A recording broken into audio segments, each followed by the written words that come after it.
শ্রীরামপুরের মাহেশে চলছে রথের মেলা। সেখানে এত সুন্দর সুন্দর জিনিস দেখলাম, চলো তোমাদেরকে দেখাই। শুরু হয়ে গেছে মেলা, প্রায় এক সপ্তাহ চলবে, বোধহয় এক মাস মতো, আমি সঠিক জানি না। যাকে আমরা এখানে রথ দেখতে দেখতে চলে এলাম। এই কানের দুলটা আমার বেশ ভালো লাগছিল, 30 টাকা করে মাত্র। দেখো কি সুন্দর সুন্দর কানের দুল পাওয়া যাচ্ছিল। এরপর আরও 30 টাকার কালেকশন দেখাচ্ছে। এগুলো যা দেখছো সবই কিন্তু 30 টাকা করে।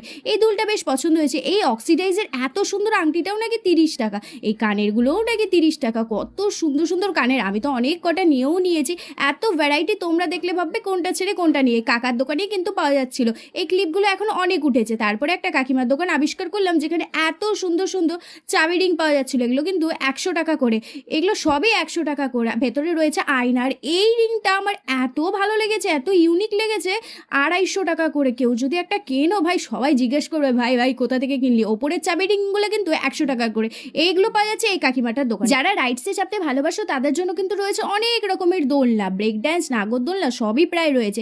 এরপরে মেলা ঘুরে ঘুরে দেখছিলাম, তো দেখতে পেলাম এই পেপার শপটা, যেটা ট্রাভেল করার জন্য কিন্তু অনেক ইউজফুল একটা জিনিস। 50 টাকা করে একটা কৌটা, আমি নিয়েও নিয়েছি। এছাড়া হচ্ছে কাপের দোকান, অনেক রকমের সুন্দর সুন্দর ভ্যারাইটির কাপ পাওয়া যাচ্ছিল। সুন্দর সুন্দর কানের দুল পাওয়া যাচ্ছিল, মানে এত কানের দুল রয়েছে কোনটা ছেড়ে আর কোনটা দেখাবো। এই মালাগুলো কিন্তু নতুন উঠেছে 100 টাকা করে। এছাড়া 100 টাকার পর্দাগুলোও কিন্তু বেশ ভালোই ছিল। 50 টাকার বালিশের কভার, আরও অনেক কিছু ছিল। যারা যাওনি, যাও শ্রীরামপুরে মেলা ঘুরে এসো।